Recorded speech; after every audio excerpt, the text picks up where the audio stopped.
Shalom. Mari kita mulai ibadah kita pada siang hari ini. Mari kita tundukkan kepala kita satu dalam doa. Haleluya. Bapak, kami mengucap syukur, terima kasih Tuhan buat kebaikan-Mu sepanjang minggu ini dalam hidup kami. Terima kasih sebab penyertaan-Mu sempurna dalam hidup kami Tuhan. Terima kasih Yesus, Engkau baik, sungguh baik dan sangat baik bagi kami. Terima kasih untuk kesempatan pada hari ini kami boleh menyembah-Mu Tuhan. Kami boleh ada di tempat ini itu karena Engkau sangat baik dalam hidup kami. Terima kasih Bapa. Kami tak mau sia-siakan kesempatan kami untuk menyembah-Mu Tuhan. Kami mau berikan yang terbaik hanya bagi-Mu Yesus. Beracara di tempat ini Bapa. Jamah setiap hati kami Tuhan. Urapi setiap kami Bapa. Dan kami siap untuk memuliakan-Mu pada siang hari ini. Di dalam nama Tuhan Yesus yang siap untuk memuji dan memuliakan Tuhan, katakan haleluya. Terima kasih Tuhan. Terima kasih Bapa. Kami bersyukur punya Allah seperti Engkau, Allah yang luar biasa bagi kami. Haleluya. Syukur hanya bagi-Mu Tuhan. Terima kasih Yesus.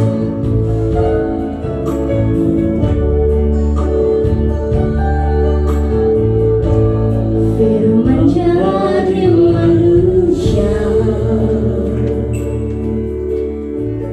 diam di antara kita. Ada hidup terbagi manusia, Engkau datang bagi kepunyaan-Mu. Firman jadi manusia, diam di antara kita. Ada hidup terang bagi manusia, Engkau datang bagi kepunyaan-Mu. Yesus, Kaulah juru selamatku.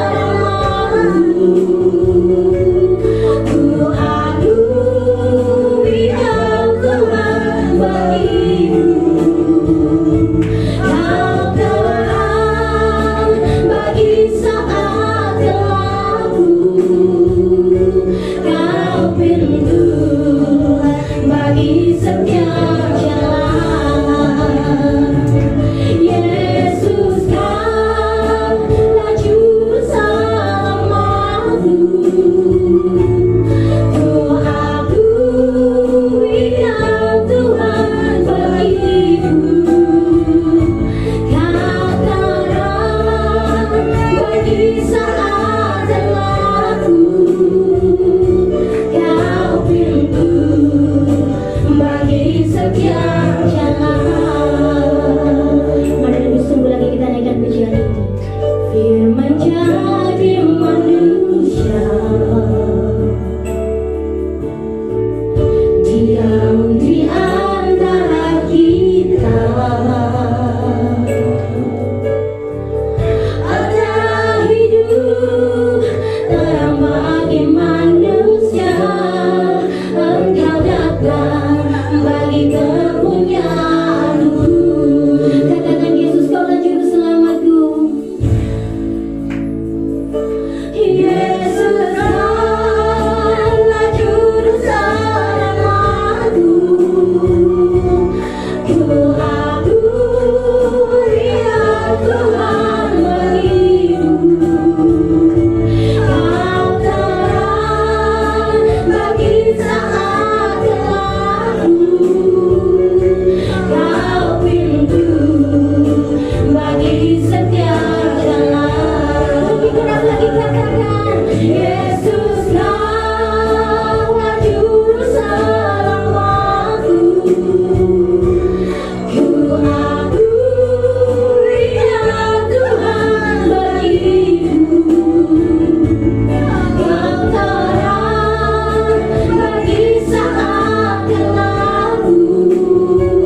tunjukkan kasih setiamu, Kau menyediakan yang ku perlu, Kau setia, Kau mulia, Bapa Kau setia.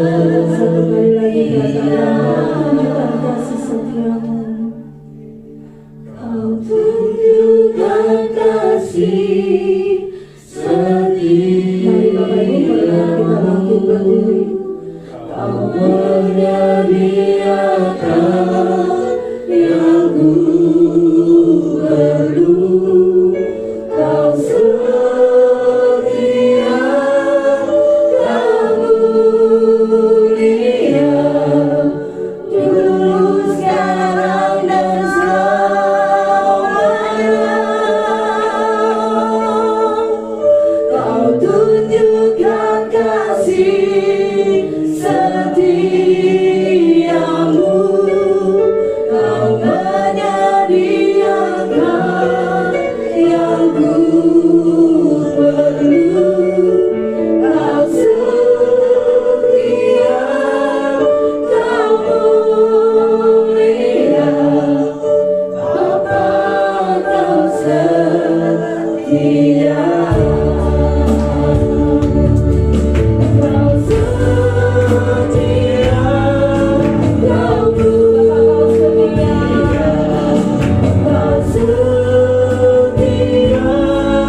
Kau mulia, Kau setia,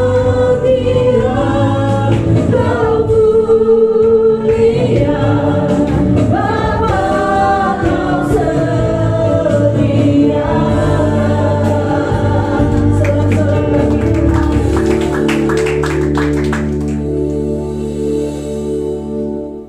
Terima kasih Tuhan buat kasih setia Tuhan dalam setiap hidup kami. Biarlah melalui kebenaran firman-Mu ini Tuhan, kami mengerti, memahami akan cinta kasih Tuhan dalam hidup kami. Dan biarlah Tuhan, Engkau sendiri yang berkata-kata melalui kami, sehingga firman-Mu menjadi rema dalam setiap hidup kami. Kami siap merenungkan firman-Mu hanya di dalam nama Yesus Kristus. Haleluya. Amin. Shalom. Silakan duduk Bapak Ibu. Baik Bapak Ibu, kita akan bersama-sama belajar tentang kebenaran firman Tuhan. Kalau tadi pagi saya tentang berbicara bagaimana kita menjadi terang dan garam dunia.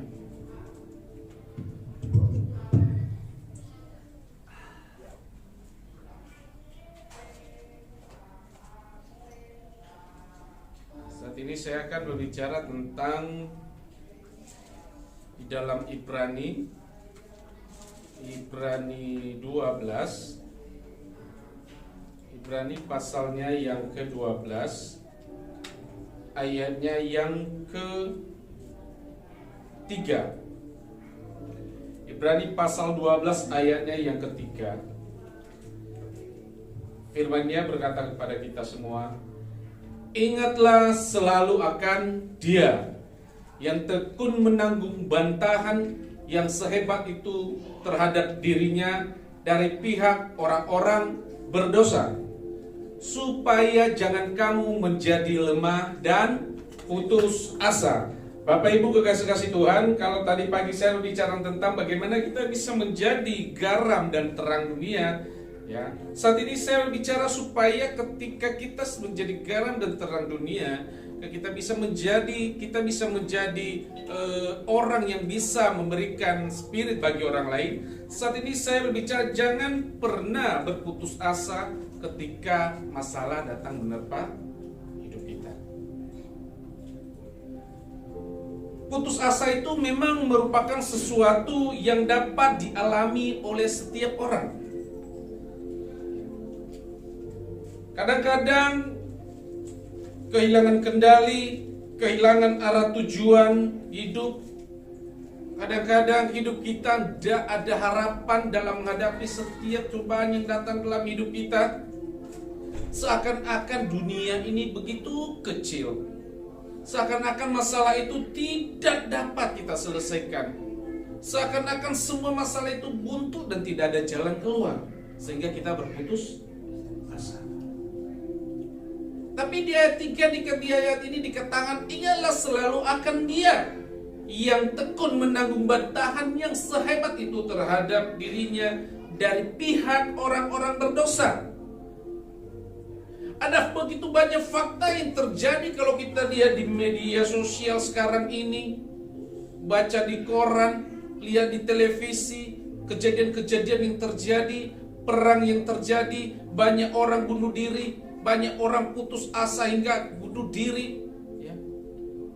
Kenapa? Karena dia melakukan itu tidak ada jalan keluar, seakan-akan dia tidak mampu mengatasi apa yang terjadi dalam hidupnya. Yang lebih parahnya lagi, kalau anak-anak muda sekarang ini, ya banyak yang terjadi Bapak Ibu. Hanya gara-gara putus cinta, bunuh diri. Oh ya, jangan anggap remeh putus cinta. Bisa.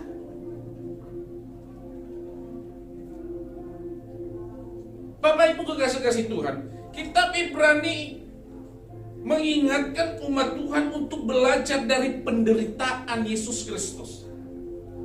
Ini mengingatkan kita bagaimana Yesus mengalami penderitaan ketika menghadapi orang-orang berdosa yang selalu menghina Dia,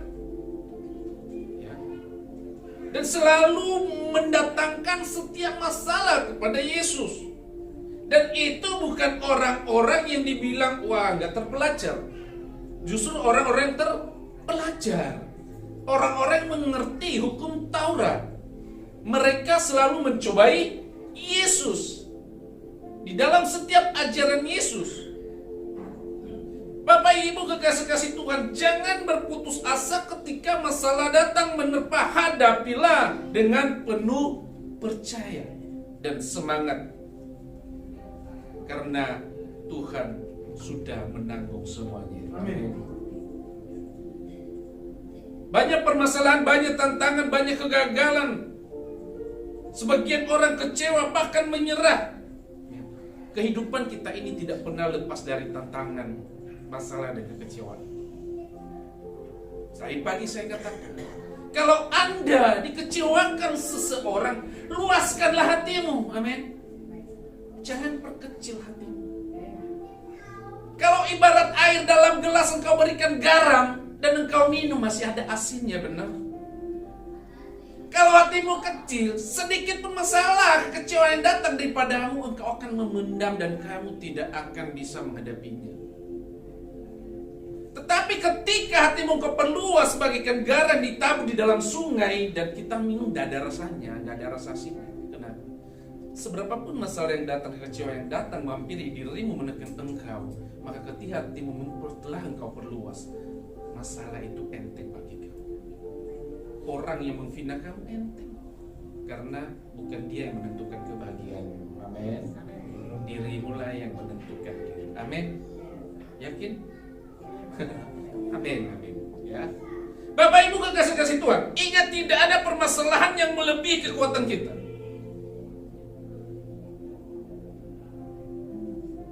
Karena firman Tuhan berkata, tidak mungkin setiap masalah itu melebihi kekuatanmu. Tuhan tidak akan membiarkan sampai engkau tergeletak. Dikatakan dia, bukan saya, firman Tuhan. Ya. Tapi kalau sampai Anda tergeletak, ya bertanya lagi kepada firman, kok sampai bisa begitu? Padahal firman-Mu berkata demikian. Di sini, jangan sampai kita terpuruk di dalam keputusasaan kita. Jadi di sini Bapak Ibu, mari kita di dalam Yesus kita pasti selalu menemukan jalan keluar. Bagaimana caranya kita dapat bertahan di sini? Kita belajar dari bagaimana Daud belajar dari penderitaan, tantangan keluarga anaknya yang dihadapinya. Kita belajar dari Ayub. Kita belajar dari Elia. Masih banyak tentang kita belajar di sini. Kalau di dalam Mazmur 116 ayat 10 dikatakan di sana, Aku percaya sekalipun aku berkata, aku ini sangat tertindas. Di sini dia masih yakin percaya, sekalipun dia tertindas. Sekalipun masalah itu menindas dia tidak kuat lagi, tapi dia berkata, aku tetap percaya. Artinya Daud di sini mengakui keputusasaannya kepada Tuhan. Dia mengaku, saya putus asa. Sebenarnya melihat kenapa saya harus menghadapi tantangan yang banyak ini. Di sini Bapak Ibu, Daud mengakui keputusan sehingga ini menjadi pernyataan imannya. Mempercayai Tuhan namun merasa putus asa. Amin berkata, dia mempercayai Tuhan tapi dia juga merasa tertindas. Bagaimana Anda mempercayai Tuhan dan juga Anda lagi tertindas? Disitulah di pertanyaan iman tersebut. Sampai di mana iman kita? Aku ini sangat tertindas.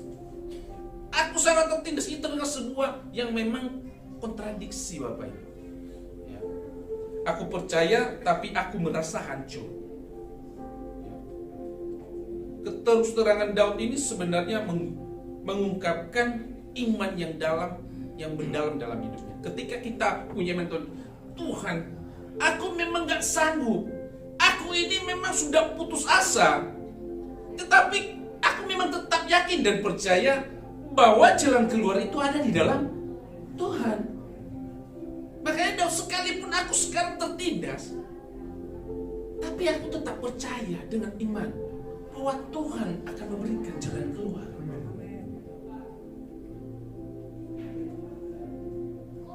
Yang pertama, dia percaya kepada Tuhan. Yang kedua, dia percaya Tuhan akan mendengarkan doa. Bapak Ibu, di sini ketika dia percaya kepada Tuhan, dia sepenuhnya menyerahkan. Jangan setengah-setengah. Kita lihat fokusnya kepada Tuhan, pada karakternya juga. Lihat Ayub. Di dalam Ayub dikatakan, ketika kehidupan Ayub berantakan, Tuhan seakan diam. Benar? Tuhan seakan-akan membiarkan apa yang terjadi pada Ayub. Tetapi ketika seakan-akan Tuhan membiarkan, di sini dikatakan bahwa Ayub masih menemukan alasan untuk memuji Tuhan. Saat semuanya hancur, dia sakit, keluarganya, anak-anaknya, semuanya seakan-akan habis semua, tapi masih punya alasan dia memuji Tuhan. Masihkah kita bisa begitu? Kalau bagi saya itu sangat berat ketika menghadapi saat itu, dan masih ada di dalam hatinya untuk bisa masih memuliakan nama Tuhan.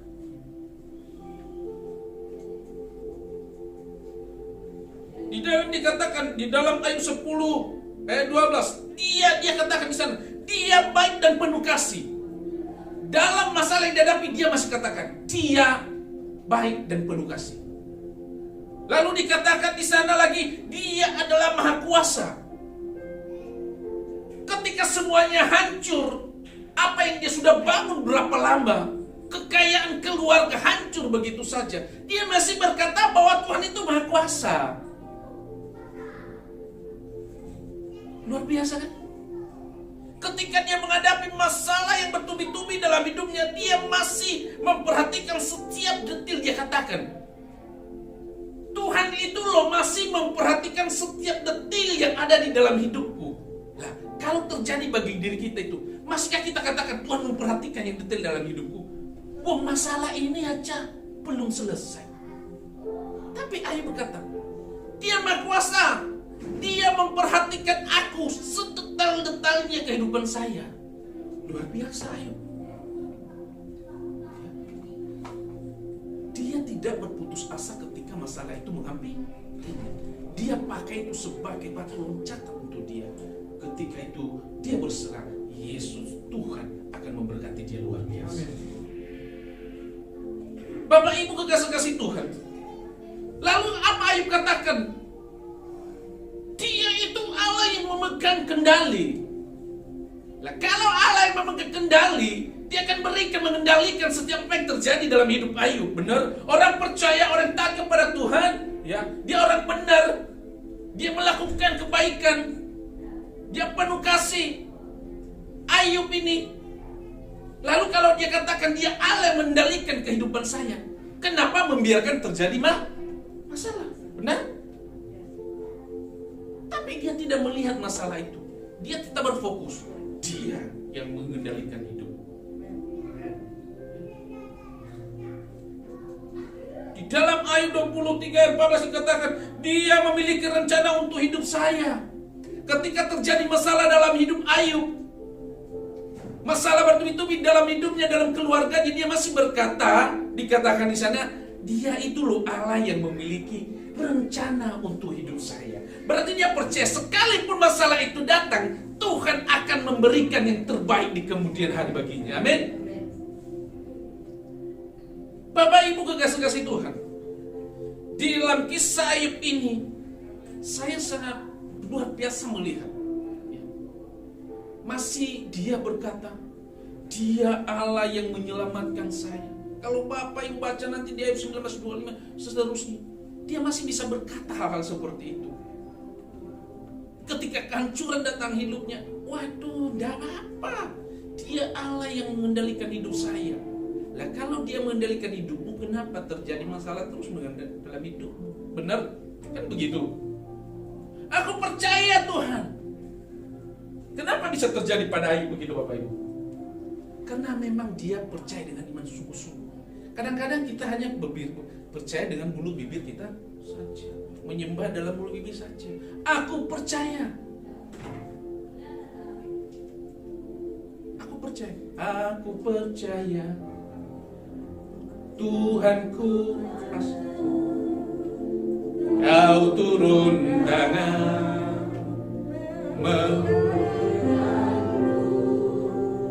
Aku percaya Tuhanku dahsyat, Kau turun tangan memberkati. Katakan aku percaya Tuhanku ajar, Kau turun tangan memulihkanku.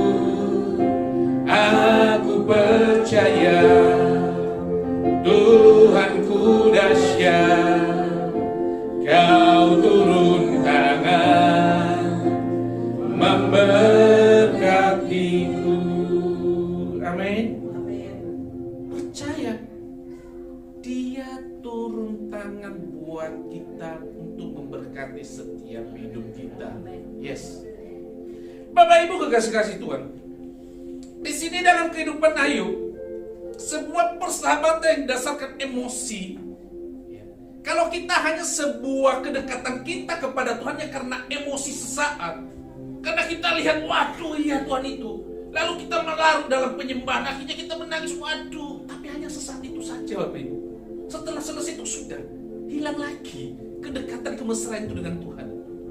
Tapi Ayub tidak begitu. Sekalipun dia saat itu, waduh, dia orang dalam Tuhan, terus masalah menghampirinya, dia tetap percaya, weslah aku tahu kalau Tuhan bisa ada masalah bagi saya tahu Tuhan pasti sanggup. Amen. Sanggup. Aku percaya Tuhan sanggup memberkatiku. Dia turun tangan atas hidup. Dalam keadaan tidak ada konfirmasi di sini, Ayub berpegang pada firman Tuhan. Dia berkata, perintah dari bibirnya tidak kulanggar. Lalu, dalam sanubariku kusimpan ucapan mulutnya. Ayub 23 ayat 12. Apa yang dikatakan Ayub sini? Perintah dari bibirnya tidak ku. Dalam sanubariku kusimpan ucapan mulut. Dia simpan baik-baik apa yang Tuhan sampaikan melalui firman-Nya di dalam hidupnya, di dalam hatinya. Makanya yang kita simpan dalam hati kita itu yang baik. Yang gak baik buang saja. Anggap aja angin lalu. Tapi kadang-kadang hidup kita ini yang baik dikasih, dibuang. Yang buruknya yang sering diterima, lalu disimpan. Hati Anda sangat kecil. Makanya saya bilang awal tadi, perluaslah hatimu. Ketika cacian maki datang kepadamu, bentar semua. Nggak kerasa asing. Kenapa? Lebar. Wes masuk aja buncak tempatnya kok. Masukkan aja nggak apa-apa. Ya toh. Kalau kamu kecil, penuh, waduh wes. Sudah penuh sini keluar langsung. Wah, ya. Tidak terkendali lagi. Tapi ketika hatinya semua disimpan dalam hatinya, apapun yang dialami Ayub, dia tetap berkata, aku percaya.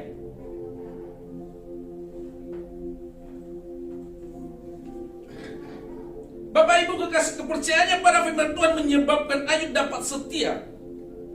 Tapi kita lihat, ini sepertinya tidak masuk akal. Tapi itulah iman. Segala sesuatu yang tidak masuk akal. Tapi itulah tidak ada yang mustahil bagi Tuhan. Kadang-kadang, wah kok bisa ya? Kok bisa ya? Tidak ada yang mustahil bagi Tuhan. Tiba-tiba anaknya ini, wah itu nggak bisa kemarin Tuhan naik bodoh, nggak bisa baca dulu, tiba-tiba bisa semua ya. Kalau Tuhan yang berkehendak, semuanya pasti akan menjadi. Imannya kuat di tengah-tengah rasa sakit. Jadi kita harus kuat iman kita di tengah-tengah rasa sakit yang kita alami. Maka di sini kita lihat, Bapak Ibu kekasih Tuhan, dalam segala hal kami ditindas, namun tidak terjepit. Kami habis akal, namun tidak putus asa. Sekali lagi dikatakan, 2 Korintus 4:8. Dalam segala hal saya ditindas, kami ditindas, namun sekalipun itu ditindas tidak terjepit. Kenapa? Sekalipun kami ditindas, kami tidak habis akal, dan kami tidak akan putus asa. Mengapa kau tertekan, hai jiwaku? Dan mengapa kau gelisah di dalam diriku? Berharaplah kepada Allah, sebab ku bersyukur kepadanya, penolongku dan Allahku. Jadi rasa putus asa muncul ketika seseorang mengalami jalan buntu. Tapi ketika juga orang mengalami jalan buntu, tidak ada jalan keluar, pasti di situ juga orang akan keluar ide-ide, gagasan-gagasan, karena terpaksa. Bapak Ibu, coba kalau terpaksa nggak ada jalan keluar, kadang-kadang itu baru keluar, dipaksa keluar. Apa yang mesti harus lakukan? Saat ini aku nggak makan, dia pacaran mangan, ya, maksa. Nah, di sini kita lihat bahwa celah inilah yang digunakan iblis untuk menanam rasa putus asa itu di dalam kehidupan kita, ya.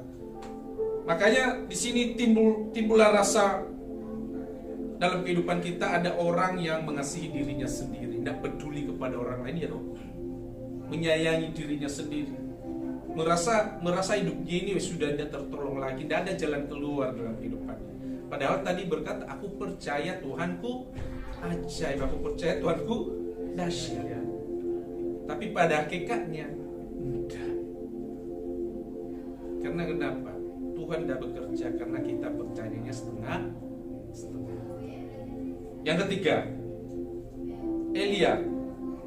Di dalam 1 Raja-Raja 19 ayat 1 dan 8. Ini Elia dalam hancur dan keputusasaan.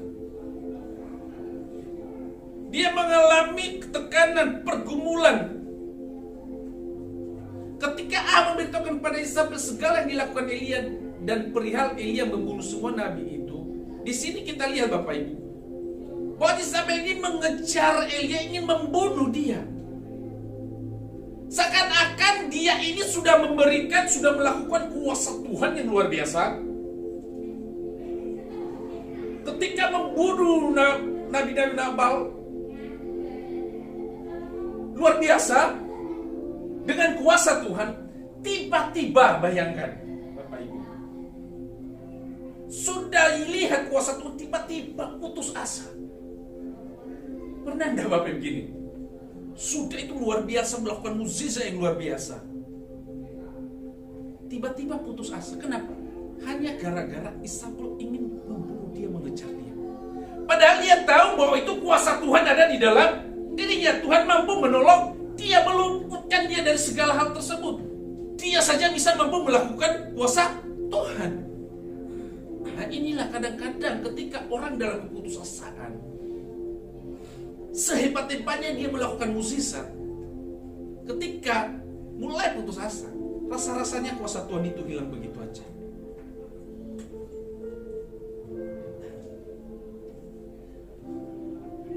Di sini dikatakan bahwa orang yang memiliki keputusasaan, yang saya katakan dari orang ini akan cepat akan mengakhiri hidupnya. Dia nggak akan berpikir panjang. Dan apa yang terjadi pada Elia di sini? Pengalaman yang dialami oleh Elia di sini. Seorang abdi Allah yang dipakai Allah secara luar biasa di dalam pelayanannya. Elia merasa putus asa dengan apa yang dialami pada waktu itu. Di mana dikatakan setelah ia membunuh nabi-nabi Baal itu, Elia mendapat ancaman dari Isabel bahwa ia akan dibunuh oleh Isabel. Mendengar hal itu dia akan dibunuh, dia merasa takut Bapak Ibu. Dia mengambil jalannya sendiri dan berusaha lari dari kenyataan yang seharusnya ia hadapi. Mestinya ia harus hadapi, tapi dia lari dari kenyataan. Melarikan diri karena takut akan dibunuh. Lalu apa yang dia katakan? Apa yang dia katakan? Elia berkata, cukuplah itu. Ya Tuhan, ambillah nyawaku. Lah, sudah melakukan mukjizat, lari dari kenyataan dan berkata cukup. Saya tidak tahu apa yang cukup yang harus dilakukan. Mungkin cukup, aku tidak mau melakukan benda Tuhan lagi, cukup. Aku ini lagi terancam, ambil aja nyawaku Tuhan. Cukuplah itu, sebab aku ini tidak lebih dari nenek moyangku. Bapak Ibu kekasih-kasih Tuhan, Elia mengalami keputusasaan. Kesalahannya yaitu ia tidak menyerahkan masalah yang dihadapinya ini kepada Allah, tapi dia menggunakan kekuatannya sendiri, menghindari hal tersebut. Dan Bapak Ibu bisa betapa seringnya kita lihat nanti masalah orang yang lari dari masalah. Biasanya betapa sering kita ingin lari dari masalah atau kenyataan yang kita hadapi, sehingga bukannya ada jalan keluar. Semakin engkau menghindari masalah, ada masalah datang, semakin engkau menghindari masalah, masalah datang engkau hindari, maka bertumbuhlah masalah itu, dan kamu akan bisa seperti Elia. Cukup Tuhan, aku tidak sanggup, ambilnya. Ketika masalah datang, hadapi masalah. Jangan pernah lari dari masalah. Semakin engkau lari, semakin banyak masalah, engkau akan tidak sanggup menghadapinya. Karena kita di dunia ini memang harus punya masalah. Kalau nggak punya masalah, ya sama aja orang meninggal, nggak ada masalah. Ya toh. Hidup itu harus banyak masalah. Kalau ada orang nggak punya, dari dulu aku dia punya masalah. Apa sih masalah itu? Nggak ngerti masalah. Waduh.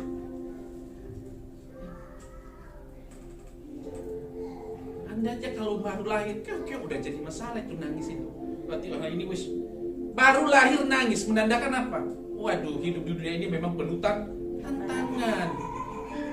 Itu yang perlu harus dihadapi. Tidak ada anak lahir baru lahir ketawa. Tidak apa itu. Dia akan menangis. Berarti sudah ada masalah depan ini. Begitu.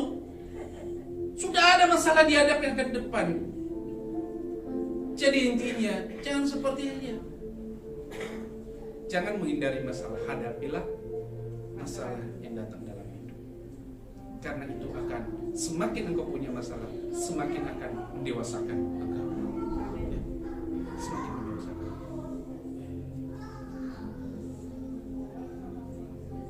Tak sekalipun melupakan, kau menuntun langkahku.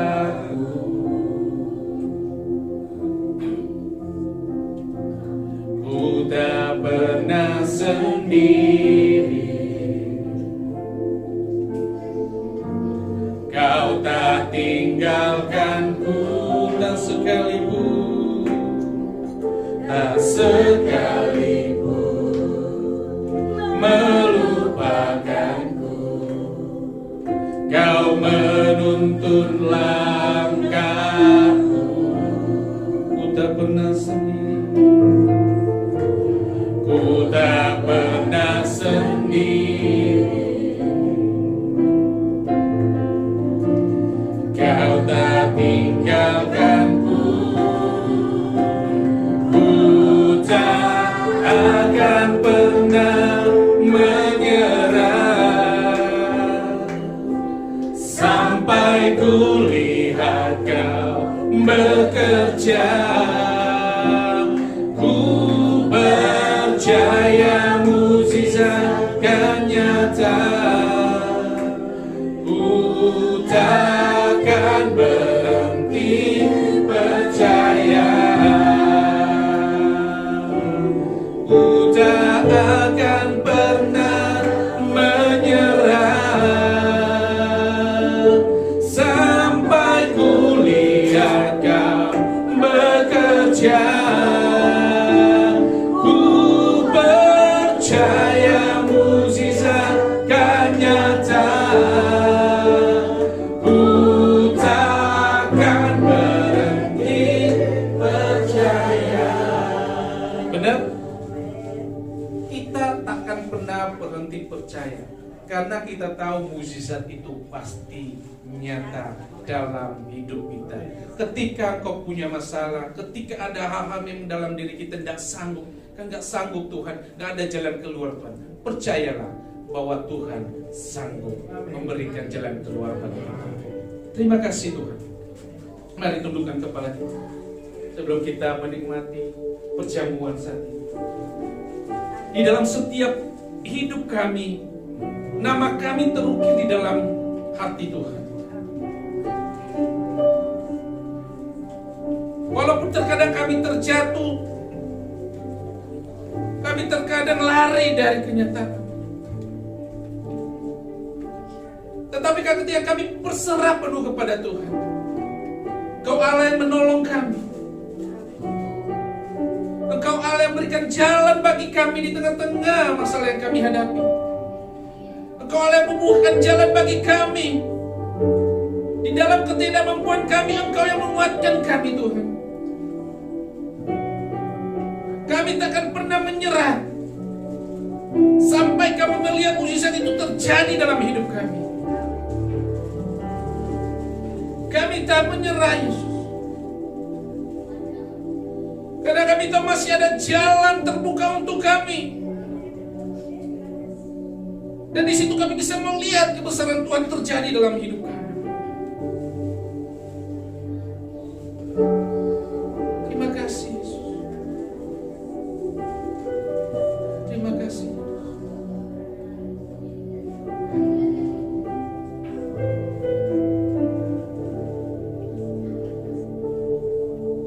Saat kau perlu Tuhan tahu, saat kau minta Tuhan dengar, saat percaya Tuhan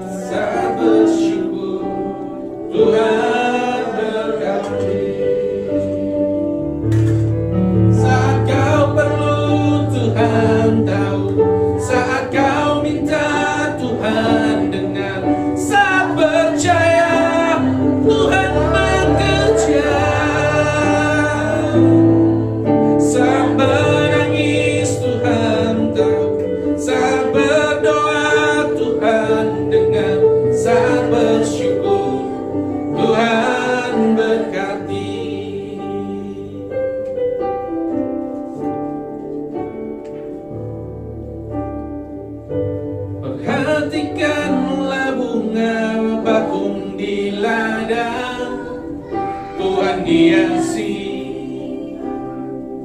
tanpa bekerja. Apalagi kita orang percaya, Tuhan pelihara, Tuhan cukupkan. Perhatikan burung-burung di udara, Tuhan beri makan tanpa bekerja. Apalagi kita kesayangannya, Tuhan pelihara, Tuhan sediakan. Saat kau perlu Tuhan, Saat kau minta Tuhan dengar, saat percaya Tuhan bekerja. Bapak Ibu saudara bangkit berdiri. saat menangis Tuhan tahu, Saat berdoa Tuhan dengar, saat bersyukur Tuhan berkati. Saat kau perlu Tuhan tahu, saat kau minta Tuhan dengar, saat percaya Tuhan bekerja. Saat menangis Tuhan tahu, saat berdoa Tuhan dengar, saat bersyukur Tuhan berkati. Biarkan musik terus mengalir. Mari ingat kebaikan Tuhan dalam hidup sebelum kau menikmati. Dia yang selalu memperhatikan kita ketika kita meminta. Dia Allah akan selalu mendengar.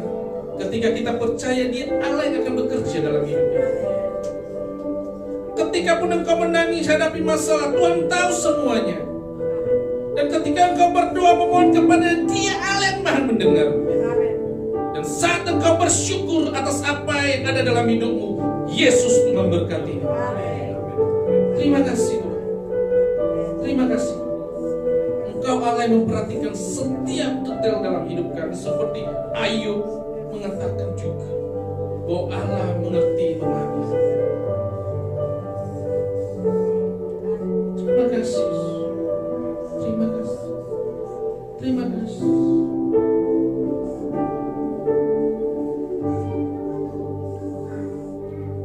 Saat kau perlu Tuhan, saat kau minta Tuhan, saat percaya Tuhan bekerja, saat menangis Tuhan tahu, saat berdoa Tuhan dengar, saat bersyukur Tuhan berkati. Mari kita mengucap syukur angkat roti yang ada di tangan kananmu. Dan Dia berkata kepada kita semua, sebab apa yang telah kuteruskan kepadamu telah kuterima dari Tuhan, yaitu bahwa Tuhan Yesus pada malam waktu yang diserahkan mengambil roti, dan sesudah itu Ia mengucap syukur atasnya. Ia memecah-mecahkannya dan berkata, inilah tubuhku yang diserahkan bagi kamu. Perbuatlah ini menjadi peringatan akan aku. Bukankah roti ini adalah tubuh Kristus yang diserahkan bagi kita? Di dalam nama Yesus Kristus, makanlah.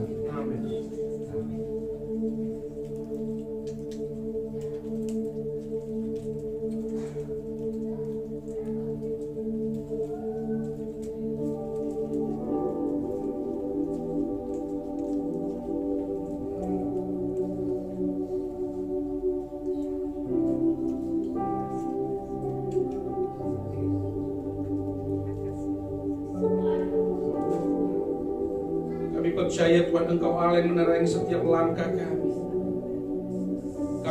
Kami tak pernah takut, kami tak pernah bimbang Tuhan, karena Engkau Allah yang selalu bersama kami. Engkau Allah yang lebih mengerti, yang lebih tahu yang terbaik dalam hidup kami. Dan kami percaya Engkau Allah juga yang sanggup memulihkan hidup kami. Kami percaya, kami berserah, Engkau penolong kami. Terima kasih Yesus.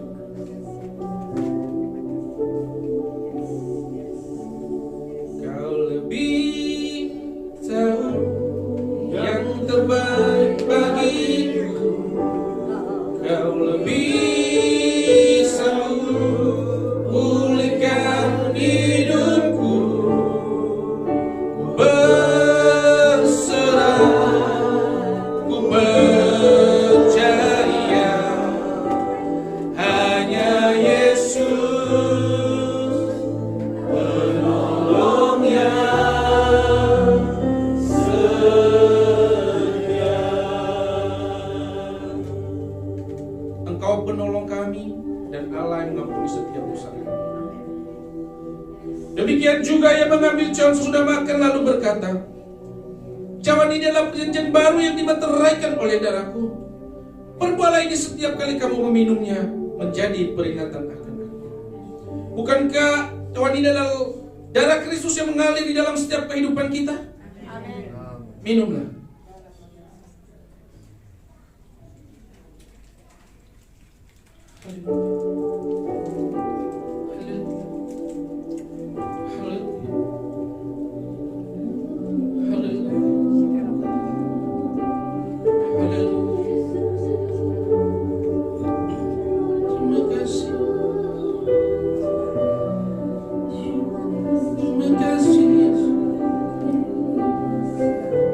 Terima kasih penolong dalam setiap hidup kami. Dipercaya, Kau lebih tahu yang terbaik bagiku. Kau lebih sanggup pulihkan hidupku. Berserah, ku percaya hanya Yesus penolong yang setia. Kau lebih tahu yang terbaik bagiku. Kau lebih sanggup pulihkan hidupku. Ku berserah, ku percaya hanya Yesus penolong yang setia. Hanya Yesus penolong yang setia. Hanya Yesus penolong yang setia.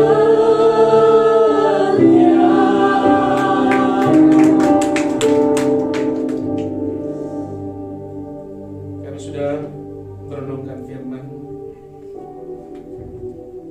Tubuh dan darahmu tolong keserahkan dalam hidup kami.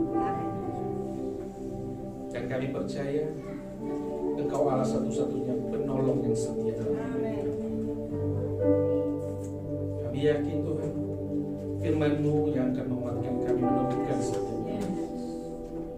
Dan di dalam ketidakputusan kami, Engkau Allah hadir di tengah-tengah kami, memberikan pertolongan pelindungan, memberikan jalan keluar. Karena kami tahu Engkau Allah Maha Tahu. Terima kasih Tuhan. Kami juga akan memberikan yang terbaik mulai persembahan, melalui berkat-berkat Tuhan. Tuhan telah memberkati kami, kesehatan kami. Kami ada saat ini pelindungan dari Tuhan nyata dalam hidup kami. Serta berkat-berkat Tuhan dalam usaha pekerjaan kami. Jadi dalam keluarga kami belajar memberikan yang terbaik hanya di dalam nama Yesus Kristus. Haleluya.